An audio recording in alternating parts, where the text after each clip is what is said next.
welcome back to our 4th episode of the Powered by Forever podcast. I'm here with 2 special guests, and where are we today? We're in Scottsdale, Arizona, back home. Yeah, home base. Last time Greg and I were together, we did this in Japan. I'd like to say we're back by popular demand, but I don't think it was that popular, really. So don't forget to go out and check out the Powered by Forever, what's that, episode 3, and that was a great discussion that Greg and I had in Tokyo.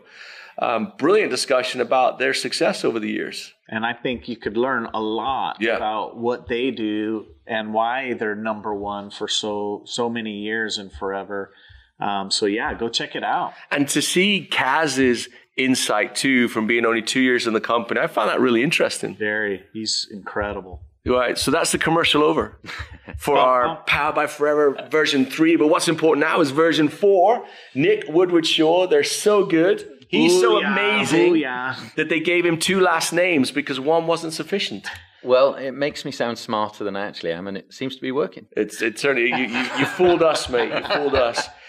As is tradition now on the Powered by Forever podcast, we're going to toast. And today's toast is brought to you by Forever Aloe Peaches. Yes. So, gentlemen, it's a great event. Not Kampai this time. No. Nope. Cheers. Cheers. Hey, a couple of English words. Cheers, me old boy. Cheers.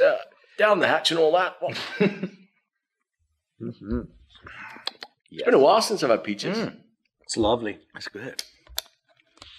It's definitely the best tasting aloe drink that we do. That might be something that causes a little bit of... I don't know. I like mango a little bit better. Yeah, it's true. Oh, mango's good. But that is good. I haven't tasted that forever. This is what I got my kids on.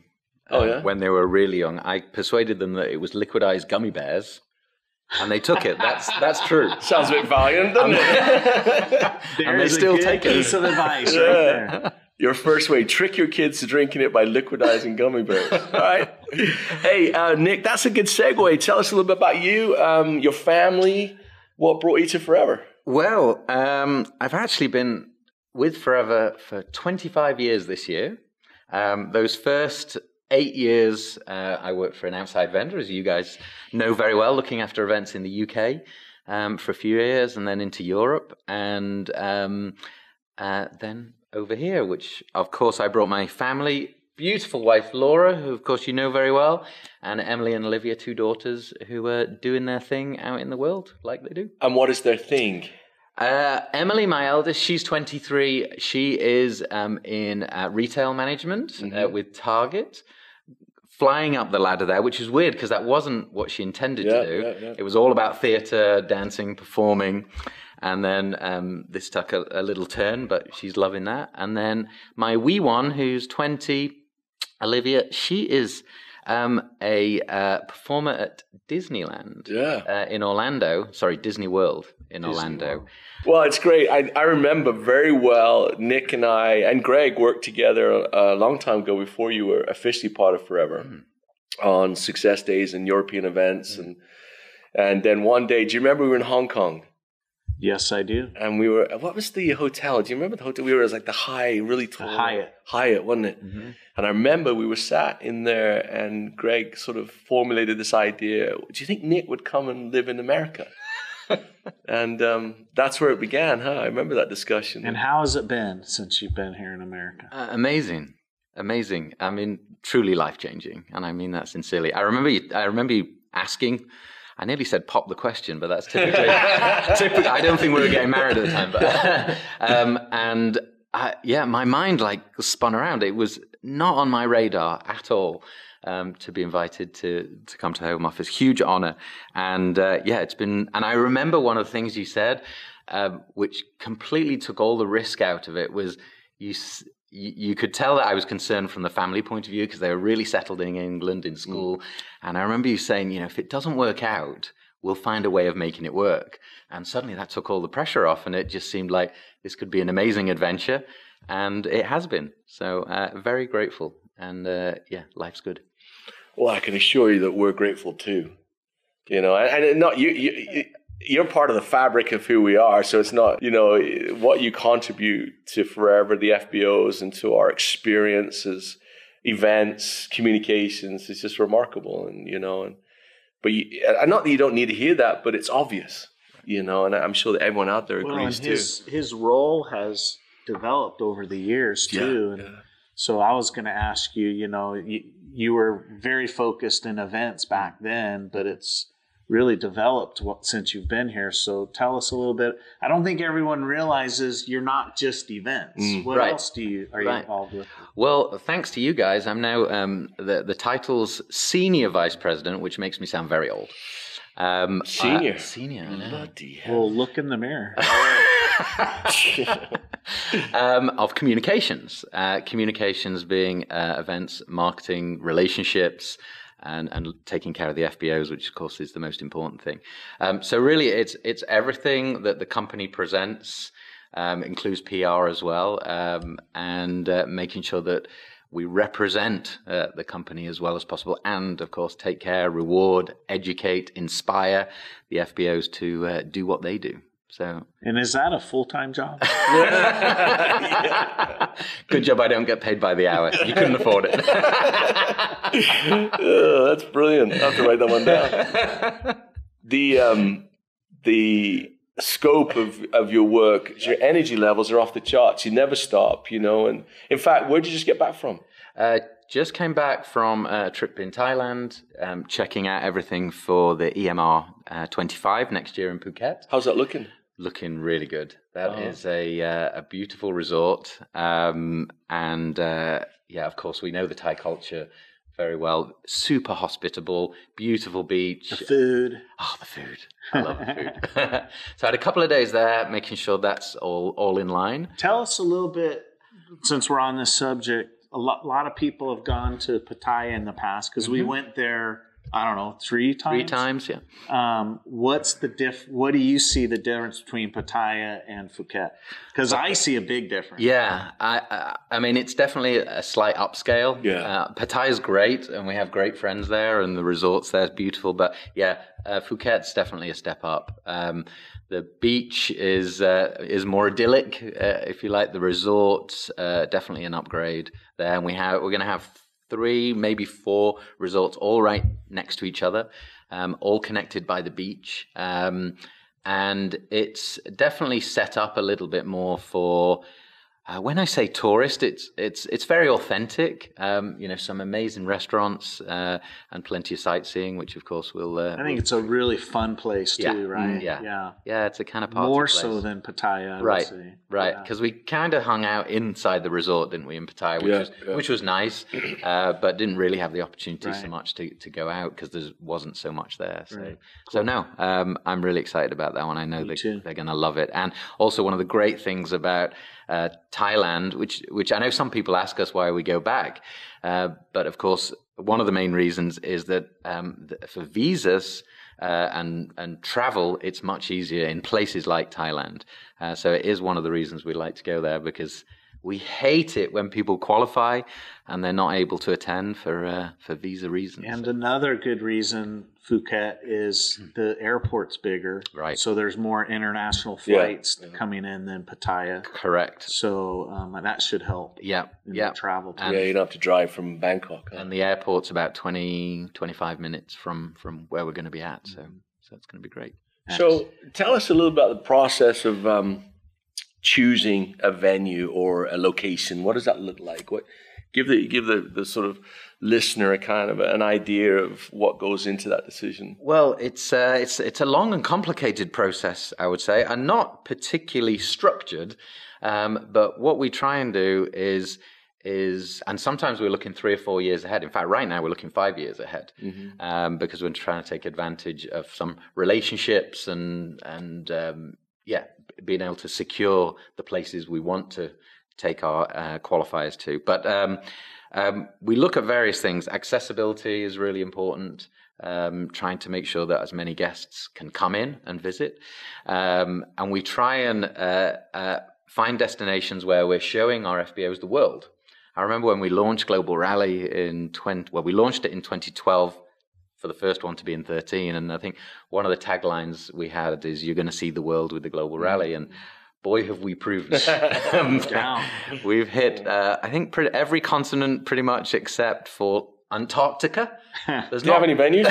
There's not many arenas in Antarctica. We'd have to do an outdoor one, won't we? So definitely giving our FBOs an experience of the world is important. Sometimes we can be slightly strategic and maybe target maybe an upcoming market, which helps to kickstart that. Sometimes we'll go to more established markets, like India last year, type thing, or early this year. I have, by the way, some amazing statistics I've just dug up about India, which proves its purpose, and I hope proves my worth in the job if I need it. Get your calculator out, mate. But we had if we compared the first 3 months of the year in India, then we had the rally to the second 3 months, so the second quarter, if you like. Then there was a 14% increase in recruitment in the second quarter compared to the first quarter. There was a 16% increase in retention, which is one of the key goals of that event, to provide training in India, because the numbers in India for retention were not as maybe good as we would hope. And there's been a 12%, I believe, increase in sales. Right. Of course, I would like to think that part of that is to do with the event, but and that's what goes into the event. We have these. But we've also seen that same what you've talked about in India. We're seeing that in the rest of the world too, which is brilliant. You know, the impact of that event on the rest of the world has been great. So, can I just interrupt? Yeah. There's no doubt that it helped, because Aiden and I have been there before the global rally at 2 events with almost the same amount of people in that venue. So it wasn't the amount of people necessarily that changed. I think it was the Indian people seeing all the international superstars and getting to hear them and learning from them, and especially their experience, right? Because India, the FBO leaders are younger than the leaders from the rest of the world. So I think that's added. And we've talked to a lot of the leaders since then. And they definitely, learned and saw kind of a different vision of how they could build their business going forward, which I think's led to that retention number. And it's only going to get better. So I think it's true what you're saying. But you're right. Those international leaders did a brilliant job with the training. Dominique, Jane Leach, Pepe did something. Hanami, of course. All of it was focused on how to build long-lasting business, which is what everyone out there should be doing. The thing that we really saw, which was great for India, was the love of the product. When we saw that with all those leaders, it was wonderful, because there's this misconception that, it's all about the new car or whatever. It was nothing like that. It was all about the love of the product, developing good customer relations. And that was one thing and that's why retention's gone up. That's why sales are going up, is because people are really realizing. And it was great for those young Indian leaders, like, whoa, they are dedicated to the product. And I really enjoyed seeing that. And as we do in the rest of the world too. So going back to that process so you talked about accessibility. You talked about choosing markets or rising. There are business decisions in there too. Cost. We've seen the cost of events just skyrocket. And everyone will know that from their own hotel room, flight experiences. It's a hard number. What have you seen since COVID, the sort of cost increase percentage? What would you guess that would be? Gosh, it's really interesting. And every market is completely different. Right. But certainly I would say hotel price increases probably a third up post-COVID, as opposed to pre-COVID. It's definitely what we've seen on a personal basis. Flights too. I mean, we all know as we travel, we're looking at, in some cases, double the cost of pre-COVID, and it hurts. And it's one of the things we look at very carefully. We try and mitigate that in other areas. Sometimes, and obviously. So let me just tell them what you just said there. Because the point I want to make is that we're still at 1,500 case credits to qualify. Right. That's a lot of product. We recognize that, and that's difficult. It's hard work. And so what we try to do as a company is to mitigate, like you said, or to find other cost savings as opposed to changing the incentive. Correct. Or raising the price. Or raising the price of the product. 33%. Yeah. Because we've seen that for sure. Definitely just in the straight bills that we get, they're 30 to 40% higher now than they were pre-COVID. There's no doubt about that. not that we want to talk about that too much, but I wanted to highlight sometimes when people say, hey, why do we go there? Why do we go here? So we've got accessibility. We've got cost as a big factor. Mm-hmm. And visas, you mentioned it earlier. This is a massive thing. And I wanted to stress that point a little bit, is that probably the greatest driving factor of us is accessibility via visas, right? That you said it brilliantly. And when it breaks our heart when someone works hard all year and they just can't go. Yeah. So we try and avoid that. Thailand, for example, is very open. Yes. And I know that's one thing that you were looking at in the rest of Asia too, is they have a very open, inclusive opportunity that we can't offer maybe here in the US or in other European countries maybe. Yeah, there's some markets where, instantly there could be 35% of our qualifiers who are denied, and like you said, it instantly it breaks our heart, and there's no way back. And we do everything we can. We write to the I write to probably 20, 30 embassies for every event. I know some of us have visited embassies when we're in the countries. We do the very best we can, and it's not always possible, but we're very mindful. Yeah, I just wanted to make that point because not everyone sees that. It is something that we take very, very seriously. Is this, and it's getting worse. Yeah. The ability to travel freely is definitely challenging for us. And so I want to go back to we talking about growth in this podcast series. We're talking about the acronym of growth. We talked about grit. To represent, which you mentioned earlier, good shout out. To be organized, the one we did in Japan was about organized. We skipped one with work because we're going to get back to that one, because together fitted perfectly this whole idea of getting together in this environment. So sort of decision-making process, hardest thing you've had to do, hardest decisions you've had to make in the event world. I know what it was for me, and I'd be thinking of this one, mate. So there's been two really, really, really hard events in my career, and one of them was in Nigeria, which I experienced with Greg. The electrics. That was just tip of the iceberg. We had electrics. I had a health issue that week. Lots of difficulties, lots of challenges there, which we were very proud to overcome and hopefully not repeat, but also many challenges in India, and some curveballs that are thrown at us. And I always say, with all our contacts, the entire team, every hotel, before every single event we do, I have a chat to them, put in a call, and I say, things will go wrong this week. The scale of what we do, the number of moving parts, the number of people involved, something's going to go wrong. Yeah. It just will. So what I really instill in them is, when something goes wrong, don't try and hide it from us. I can be your best friend at fixing that, even though, if you like, I'm the client. That's not how I don't like an us and them approach to that organization. It's, we succeed together or we fail together. So it's one of the things that I instill. And in India, as you're saying, I said that to all our partners there about, something comes up, tell me. And we did have one particular challenge which came up about 3 or 4 weeks before the rally started, which was the arena that we had in the very center of the city there. We got a contact from the Prime Minister's office of the biggest democracy in the world, who had an election starting the week after we were there, saying, I want your venue. On the day we had it. On the day we had it. And it's kind of a long story, but partly because of the relationships that we built, we managed to negotiate and wangle our way around this, and eventually persuaded the Prime Minister's office to do their event the day following our event, by allowing them to use some of our equipment and our staging and our infrastructure that we'd created. So that was a few sweaty palms and sleepless nights, because I thought, hang on, we've got 20,000 people coming in, flights are already booked, everything's already paid for, and we might not have a venue. Well, that was like Bali. Do you remember that? I think you said we had $1 million invested in that outdoor party, and the rain came. And it didn't stop. But that's one good thing about you, Nick. You always look at a situation and you have your challenge or problem in front of you, but you always find the solution.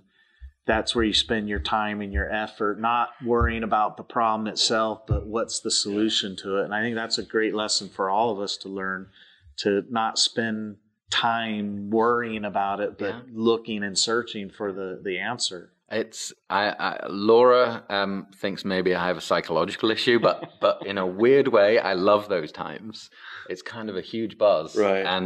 And I always think you've got two choices. I can cry, get upset, and kick something or someone, and lose the plot, or you make the best of it. And that first option isn't going to solve anything. Yeah.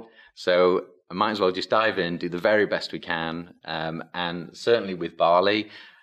What a great example of togetherness. Because literally we had, at the time we had to make the call, it was less than 2 hours to the party, and we moved location, we moved almost 2,000 meals. The food was incredible. Drinks, entertainment. We didn't even have a venue. And within 2 hours, thanks to the extended team, and not only our event team, who make me look way better than I actually am, but FBOs too. I remember putting a message out on Facebook saying, guys, we've got an issue. Unfortunately, you're not going to have the party you will have. And I got emotional because I said, you will have a party. You will have a party.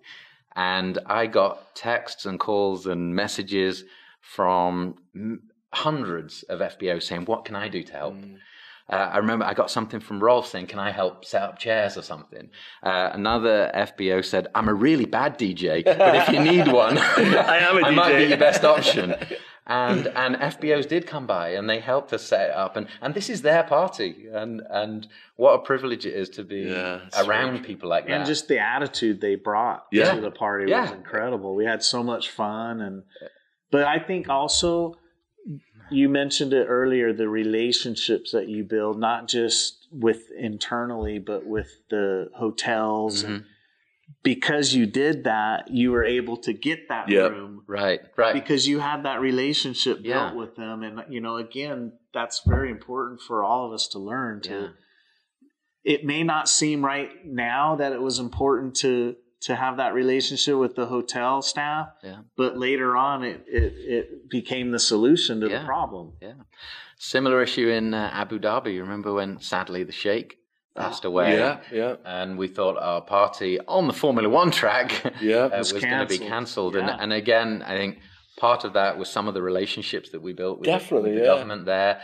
Enabled us. It wasn't quite the party that we wanted, but it was remarkably unique, wasn't it? Wasn't it? You remember it was that sort of downplayed, quiet one. And to whisper. And but I tell you what, and how grateful we were that the government and the staff, they said, hey, we'll find a solution with you. And they're desperate to have us back. And that is, like what Greg's, I think, saying is that it's a real lesson for all of us that relationships matter. That they truly do. I remember with the food situation on that, because it was an outside vendor serving food in a hotel, and that's a no-no. Right. And yet there they were, and the hotel staff were helping, and all because of relationships. And in our business, relationships are literally everything. Right. Is because you need the collateral of a good relationship to overcome the damage that comes, or the challenges that come. Right. The one thing that came to my mind with events is this. Did you remember? The event that never happened. The Aloe Baby for Australia. Correct. Yeah, 2020. And it never happened. Now, in hindsight, this doesn't look like a big deal.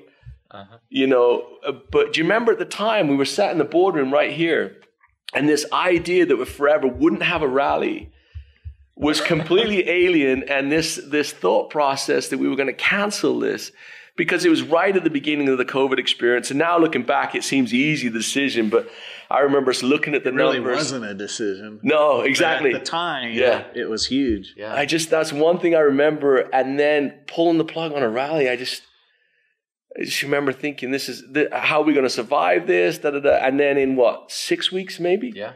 We put on with your staff an award-winning online rally experience. Yeah. Where we did all of it, but we did it out of the boardroom and a global team of. That's right. That was incredible. Yeah, that pivot into COVID and time, because we didn't really know what we were doing. Like Zoom was kind of it's been there, but we'd never actively used it. So kind of such a fast learning experience. It was incredible. As one highlight, low light, I don't know, of my career, but that whole process of, and I just remembered, and when I saw this, that I just thought, oh my goodness, that was an agonizing time. Yeah. You know. Hey, let's not focus on too much on the past. I want to talk a little bit about the future. Oh. So where are we going next year? Well, for the Global Rally, we're in Paris. Paris? Ooh la la. And you were just there not too long ago. I was, yeah. It's coming together very nice. Of course, I had to do a quick site visit before the Olympics, and even then, a lot of the city was closed down, or a lot of the venues, including the huge arena that we're going to be in. It's called the La Défense Arena. Which is the swimming one, right? Correct, yeah. So if you watched on the Olympics, the swimming events, that's where we're going to be. Yeah. In a pool? They built, if you want to. It's still there. I just want to know what our opening ceremonies look like. Oh, no. Don't bring that up. I watched all of that, and I won't comment too much. Yeah, please don't. Oh, no. Anyway. There was a couple of really cool elements, Yeah. I thought. But the beginning and the end. no, we'll definitely be inspired by the Olympics. We've got a couple of ideas how to take some of the achievements that we saw there by the athletes and the countries, and maybe find some links to training and how we can inspire our qualifiers too. We're going to get to swim in the Seine River, is that what it is? If you want. Yeah. Good luck. Yeah. So we're talking about the importance of being together, and Paris is coming up, an opportunity to be together. Obviously, if you're working hard on your qualification right now, you know, that's a highlight of your year to go to Paris. Right. But if, let's say, you fall short of the qualification, kind of go over, for someone that's watching, why would it be important for them to, you know, take money out of their pocket, sacrifice a bit to be at the rally? What's that going to do for them and their business, do you think? Well, time and time again, which is one of the reasons we keep doing them. The thing we hear about attending the events is belief. And there's so many stories of people who are now top leaders, first coming as non-qualifier. Perfect example, Hanami Takagi, who's number one in the world. She attended the Global Rally in 2018 and had a nice little business going on. And it was at that event where she saw Rolf and Dominique on stage, saw the vision, and thought, I can do that. And so I think belief is probably the biggest one. But not only that, I mean, our goals, we set strategic goals for all our events, and they always include rewarding recognition, education. We'll be doing training on that very big stage, a half day of training. So you're going to hear, same as the Indians did, from the best in the world, how to build your business going forward. And of course, fun is a huge element. It's in our mission statement, so boy, are we going to have fun. But and the last goal that we have for this one is it's the City of Love. So we want to everybody attending to take a little bit of Paris home in their heart. The thing for me on events is belief is probably a better word for me. It's just that recharges your batteries, doesn't it? You know, because sometimes it's hard to do what we do. There's a lot of headwind. And all of a sudden you stand in an arena, you look around, there's 20,000 people or whatever that number is, and you think to yourself, you know, these are all like-minded people. And the opportunity to be and to see that is unique. I think that networking, everybody coming together. And in my distant past, I've organized events for other companies, good companies in our industry. But the unique thing that drew me to Forever is that sharing of advice, of training, cross-line. It doesn't happen in some other organizations. So I think that you're right, that getting together and non-qualified. Kaz mentioned that the other day. Really? Yeah, that exact same thing as one of the things he was surprised at, as the community, he called it. Yeah. The community that's created at these events. And that goes back to both Greg and Rex's vision in the first place. So the other thing is, we're in Paris. We're in one of our biggest markets in the world, meaning the European area. This is their opportunity to come to this event, right? It's not that much to travel to Paris, wherever you are in Europe. Yep. And to be able to see that vision and feel and grab that belief to carry your business forward. Think about the dreams that you can achieve in the future just by deciding to come to this event in Paris. That's what I want people to catch. Yeah, absolutely. And already over 3,000 people have bought tickets, so they're going fast. Awesome. Everybody, just as you say, just €40 can get you that experience. And most places in Europe are about an hour's flight away. Yeah, from very Paris. accessible. So it's very accessible, very easy. And there are so many examples of people who made that decision and went on to incredible things. So we hope to see you there. Yeah, we're launching at least 3 or 4 new products. Yep. We're it's touch and go on a couple that we're working through on right now, but that's going to be great too. You know, we have the best product training in the world. Yep. We got the best business building training in the world, and it's Paris. Mm-hmm. You know, the bottom line is you're right, literally in the heart of Paris. This whole event's right in the center of Paris. And you may have been to Paris before on a tourist trip or whatever, but you've never been there for a global rally. It's the first time ever, right? That's so right. you need to come and experience. I never thought about that. Yeah. Is this the first time ever? First time ever. Global event, yeah. I never even thought about that. Wow. And they're going I want to go. And they're going to get to see you two Can in as part of the Open. No, it's too late. I did Can in Hong Kong the other day. So non-qualifiers, if I can just do a shout out, fgr.foreverliving.com, get your ticket right now. But just before, let you carry on, but we have got 4 months left to qualify. And every meeting that I'm doing with countries and FBOs at the moment, I'm saying, please check your case credits.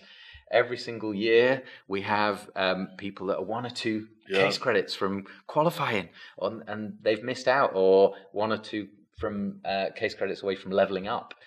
So don't leave it to the last minute. 4 months is plenty of time to gain what you need to, and allow the company to reward you for your hard work with a 5-star experience in Paris. That sounds pretty well said. Well said. Sound like a commercial again.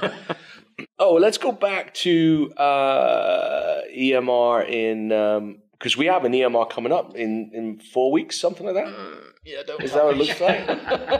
How long's this podcast going on for? Because I got to work. What's the date? So it is. It's about a month, isn't it? Yeah, month away. Yeah. Goodness gracious! Yeah. Tell us about that. So we're going to be rocking the boat again. Yeah.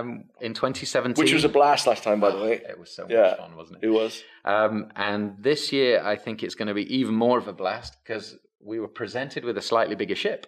So we were able to offer, and oh my gosh, fingers crossed everybody can take advantage of this, is having 2 cabins. So they got a bonus cabin as a one-off. So we're expecting around 3,500 FBOs on the one ship. And we're going to be sailing from Ravenna, which is kind of close to Venice, across the Adriatic Sea, calling in at Trieste in northern Italy, and then Dubrovnik in Croatia. That sounds pretty cool, doesn't it? It does, doesn't it? I'm glad you're not asking me to spell it. But Dubrovnik is incredible. I've never been, actually. Yeah, it's a beautiful place. And the one thing I always remember there is the clarity of the water. Mm-hmm. The water is just crystal clear. Nice.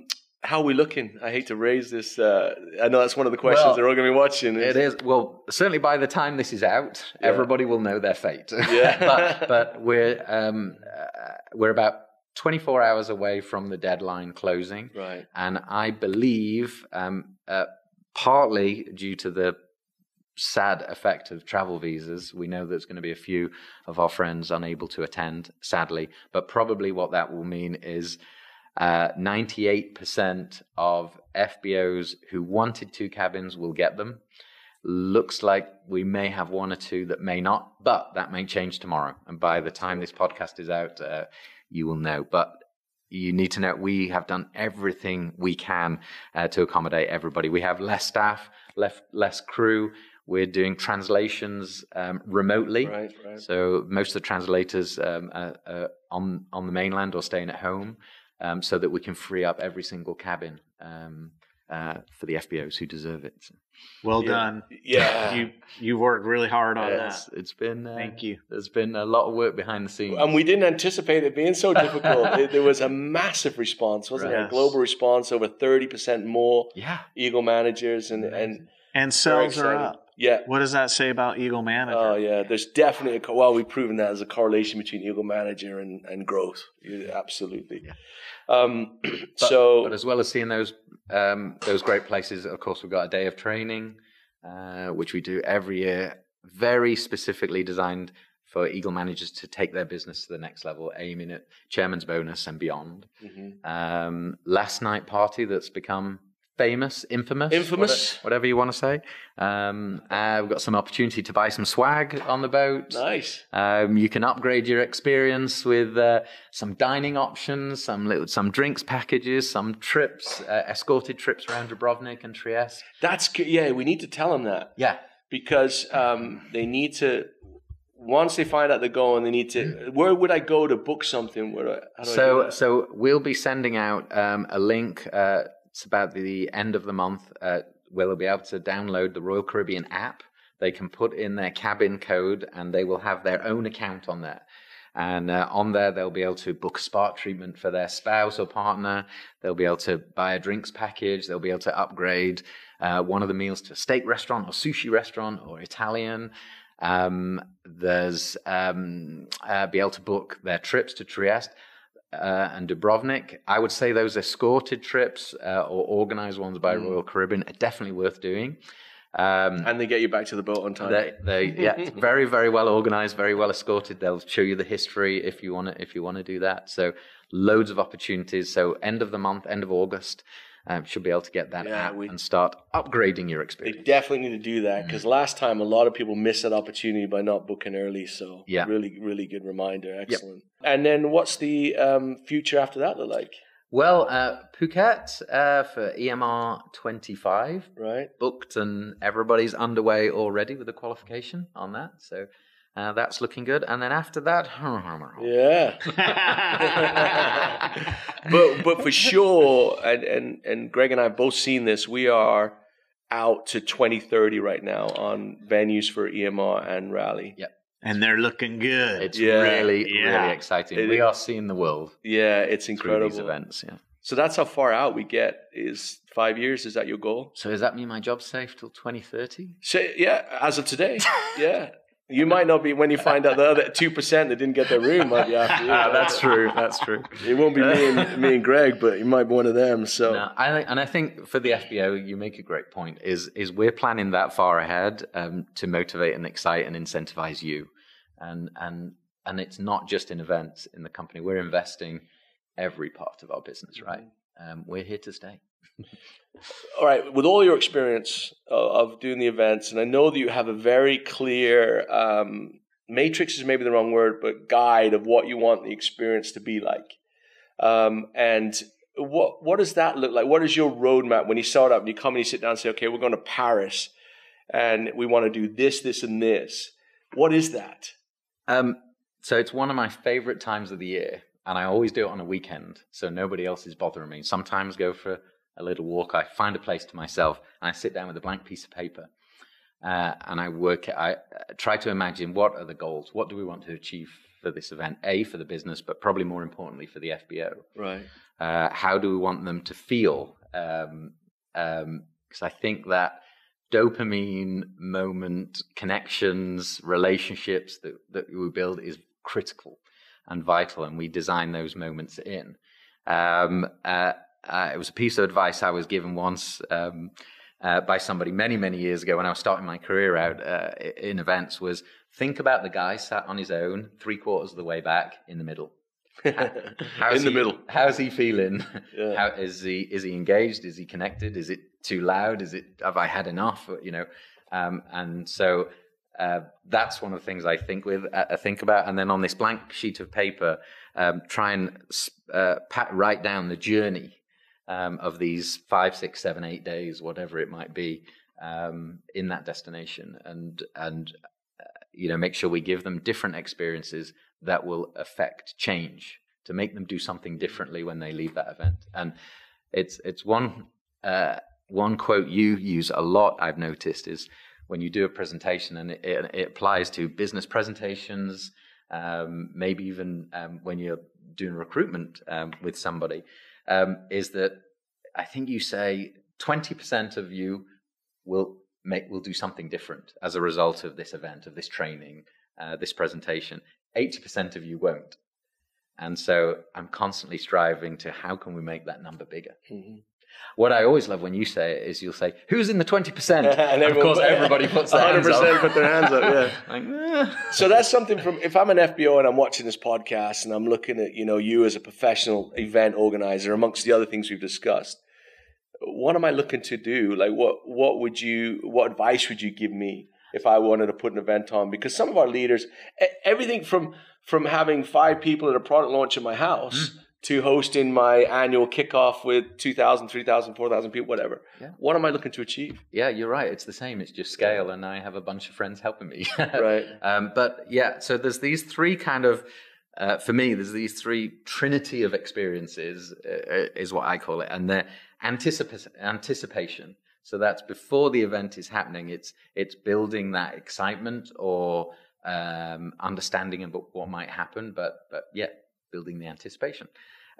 Participation. So when you're actually at the event and you're with somebody in a business meeting or product launch or whatever, it's giving them whatever it is that they need, the information that they require to make a change afterwards. And then the third one is reflection. So anticipation, participation, and reflection. And as far as FBO meetings are concerned, I would say reflection is about following up, is about, checking, did you get the information that you needed? Can I help you any further? What is your next action point? Or how can I make it better next time? Learn from your experience. Yeah, right? 100%. Yeah. I've been blessed to spend 30 years doing events. I've done thousands and I haven't done a perfect one yet. And but you keep striving. Absolutely.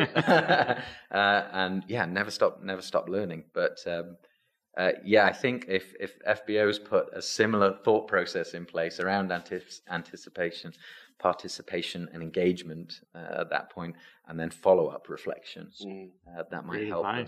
It is, huh? It really, and you can see how that can work on any scale. Right.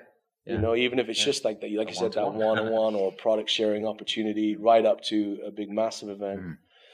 A lot to learn and digest and all of that. Greg, you've been to events for how many years? You've been in the business now? Too many. Yeah, flipping heck. Do you have a favorite? My gosh! I know that's not easy. Would you look back? I think the time's going by. No, way too long. You can't. No, we got plenty of time. Jeez.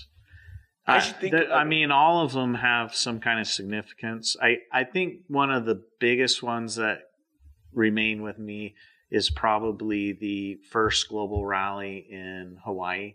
Yeah. Just because it was such a major change from what we had been doing for so long. And it's turned out to be incredibly successful, I think, in my opinion. And, what we did before that was a lot of work. It's brutal. Yes, a lot of money. Yeah. And to consolidate it into this one big event and be able to travel the world, like you mentioned, and have the experience like no other that we're producing now. It started with that event with just an idea and building it from there. And so that's very close to me for sure. It definitely was a change in direction, wasn't it? Yeah. Yeah, I remember our meetings a year or two prior to that, and thinking, I know this is scary. Talk about anticipation. Yeah, I know, right? Definitely. But, what a great decision it was. Because I remember, especially you, you guys were on the road pretty much the first 5 months of the year, going from Latin America to Europe to Africa to every Asia. Region, and then before that was every country. Yeah, we used to travel to every country. Wow. And Nick, we appreciate your insights as always, and thank you so much for what you do and joining us on the Powered by Forever podcast. Thank you. It's been great to spend a few minutes on it and to reminisce. I know. And to look forward to what the future brings. But ultimately, it comes down to me as an FBO. Whether that event is 10,000 people, 20,000 people, or it's just me in the mirror, you still have to do the very best you can to put on a show which is memorable, and which creates a reflection, an opportunity for follow-up. But like with all of us, we all need to be together. We're tribal. Yes. And if we're isolated too long, we start to get high on our own supply.